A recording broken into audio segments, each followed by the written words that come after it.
sio watoto wasichana tu hao sexually harassed. Even your own boy could be sexually harassed.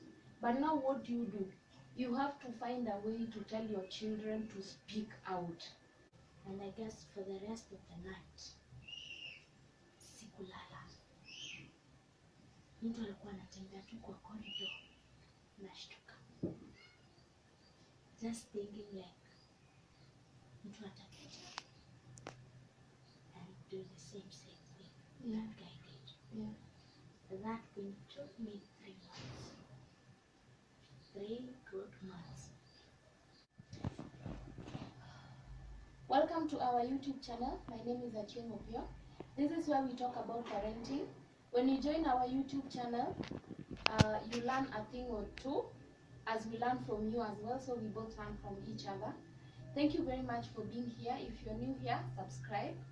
Click the notification bell so you are notified every time that we post a video. If you are coming back, thank you so much for going and coming back again. Subscribe, share, like and comment. Today I have a very special guest on the show. We are going to talk about a very sensitive topic, sexual harassment. The reason why sometimes I bring up these topics is because our own children go through sexual harassment. They could be going through this in school, in matatus, just somewhere, even in your own church. So this is why we bring up this content and sometimes talk about them. Anyway, it is part of our parenting tips to you, because parenting covers a lot of things, challenges, tactics, advice, and if we have any solutions, we offer. So I'll let my guest here introduce herself before I say everything that she's supposed to say. Hi, I'm Irene Mondandi. Thank you so much, Irene, for being on the show today. We are going to have this conversation, but we are going to give them examples of things that have happened to us. If any of us here, like I have an example of being sexually harassed, if you have an example of being sexually harassed as well, you're going to talk about it so that our viewers, if any of them have gone through that, we can find a way to get them to learn from us on how we took care of ourselves when such happened. So you will go first. Thank you very much. Okay, thank you. Yes. For me, I would like to talk about, it's always a sensitive topic to talk about. Yeah. Someone trying to rape. Rape is a very sensitive topic. Yes. On my case, it was a very crucial thing. Yeah. I chose to if it really happens to me. Yes. Because I never thought like it would ever happen to me. Yeah. I was in campus. Mm-hmm. I was in my 3rd year. Yeah. That's like how many years ago?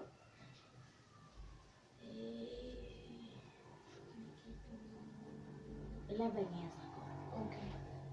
So in those 11 years, 3rd year, Mm-hmm. it's mostly about friends. Mm. You know, a friend of mine that we were very close, so she invited me to go and visit her. I didn't know they had a plan with a certain guy. I guess he had a crush on me. Mm. So for me, I was to spend my weekend with her. Yeah. So I visited her. Mm-hmm. Just normal. Nikafika, it was lunchtime. Mm-hmm. We ate lunch. We ate. Then my friend akasema, okay, let me go and see a friend of mine. Mm. Hapa nje, I'll be back. So I was left with the guy there. Okay.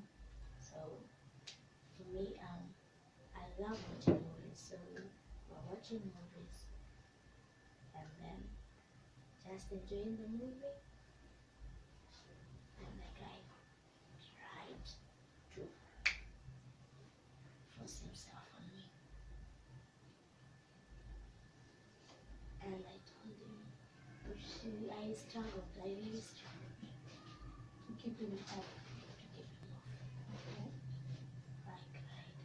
I really cried. I cried.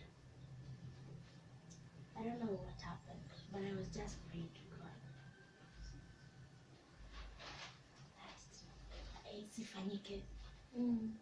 The guy walked out. Now my friend went out akakaa. Unajua, if your friend plans to set you to death, acha ukufe, and that person who is an hypocrite atakuacha tu and you're left dead. So the guy left. And I guess for the rest of the night sikulala. Mtu alikuwa anatembea tu kwa corridor, nashtuka, just thinking like mtu atakuja and do the same thing that guy did. That thing took me 3 months. 3 good months. I was really depressed. So I visited the school hospital, dispensary. I was given a counseling lecture so that I could talk about it. After 3 months. And I would never sleep at night. Because every time I would imagine hakuna mtoto ataingia. I would just sit down. I would spend my days watching movies rather than sleeping. Ingenipigia saa 2, saa 8 usiku, I would still be up. Yeah. Wow. And I've written a poem which mostly attacks on rape. Because I don't know why people think if you should, when someone tries raping you or rapes you, should come out haraka. Someone will look at you, unaweza kuja kwa mtu mwambie, you know, something like this happened to me, and then someone will think of like that time nilikuwa campus. Someone angekuangalia tu aseme like you are the one who's doing, uko unajitupia the guy, yes. So someone will look at you and say like you're very loose, or you're very weak. The only thing that I've realized is that people tend to mistake women a lot, especially when women are, when in such cases of rape, utaulizwa, what were you doing with the guy in the first place? And just to ask a question, was this guy a schoolmate or? No, it wasn't a schoolmate. Did you know the guy before then? No. So you didn't know him completely? No, for me I was going to visit my friend, who is a very, so unajua campus getting bored, kukaa peke yako kwa shule, so just she told me you can spend the weekend together. Was she a schoolmate? Yeah, she was a schoolmate. Okay. Did she come back? Did you tell her anything? What was her reaction? I told her after 3 months. After 3 months. So you didn't get the courage to speak about this before 3 months? I didn't get the courage because it was really depressing. Yeah, I understand.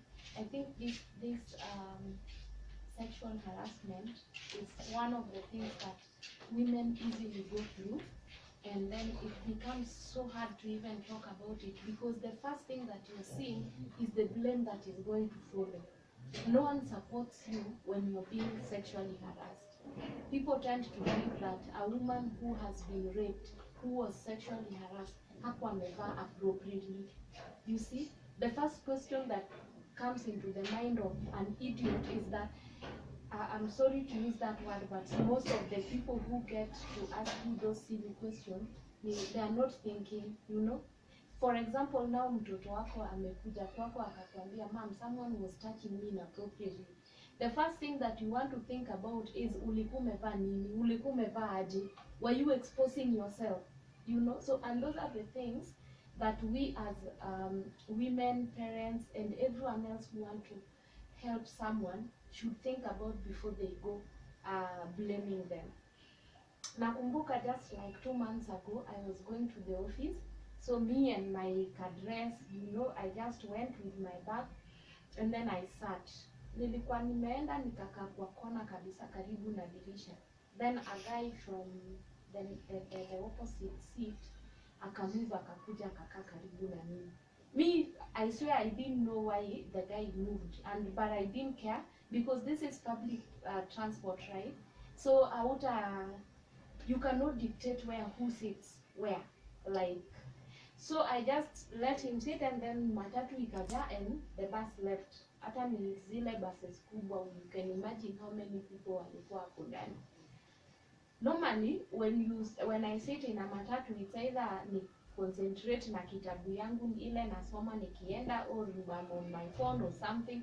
So mimi nilikuwa nafinya simu and nasikia tu kitu ni kama simu yangu ina vibrate, and I'm like yani mind yangu haiendi, ni kama mtu ananigusa, you know. So when I removed, nilikuwa nimebeba bag nikaweka hapa, nikatoa hiyo bag, when that thing became too much, nakuta mtu ananigusa hapa. If he ever sees this video, he knows how much I got annoyed. I got so annoyed, and I made sure the whole matatu knew I was being sexually harassed. Unaona? Alikuwa nikamuuliza, na ni kwa nini unanishika, you know? Nikamwambia, you can't keep your filthy hands to yourself. Na hata watu wenye walikuwa hapo nyuma, they stood up to check. But you see, it's not every human being or every girl or every child who will have the courage to tell you off. Mimi niliacha huyo kijana na aibu, because he ended up saying, I'm sorry. Unajua, I'm sorry means for sure alikuwa ananishika, and alikuwa ananishika inappropriately, which is really wrong. So si kila mtu atapata hiyo courage ya kushout. Me, I shouted so that people could know. Unajua, because ukinyamaza tu hapo, then utasikia like, hata yeye alikuwa tu anaenjoy nikimshika, you know. And then they'll start viewing you like a loose human being. But that's not the thing. So even as a mother, if you're watching this and you are a mother and you want to be in the life of your child, once I've always told people to make their children their friends. Sio watoto wasichana tu how were sexually harassed. Even your own boy could be sexually harassed. But now what do? You have to find a way to tell your children to speak out. If they cannot trust you as their mother, let them speak to their dads. Let them speak to their aunties. Let them speak to someone who they can trust. But you don't want to get there, like honestly, you don't want to get to a situation where your own child cannot speak to you because they don't trust you, and they are looking for aunties and uncles to tell their struggles. So Irene, I was just thinking that this topic is a good topic that should be discussed more often, and especially with people who have good examples like you. You see, if you just laid there and waited, the guy would have raped you, and you could have grown up hating yourself and thinking, now what is this? Oh, I've been raped. Oh, sijui nini. Wewe ungeenda tu ukijilalamikia, ukijiblame the way now what took me there. I wish I stayed in my own room.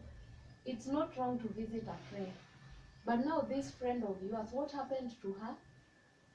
For sure, I don't know. Yeah, but what was her reaction when you told her that someone tried? Did you see as if she had set you up for sure or something? Did she even follow up with you the next day to know how you? Hata alilala wapi, to be honest? She never slept in her room. So she came the following day. Okay. So that showing like they had an arrangement with the guy. Have you ever met the guy in your life again? No. So you don't know where the guy went to? No. Well, if you're watching this, then you know you tried to rape someone's daughter. This is really wrong. It is not the best thing to rape. Kama unataka, the best thing is to have a mutual agreement. Because going to force yourself into someone is the worst thing that you can ever do. Yeah.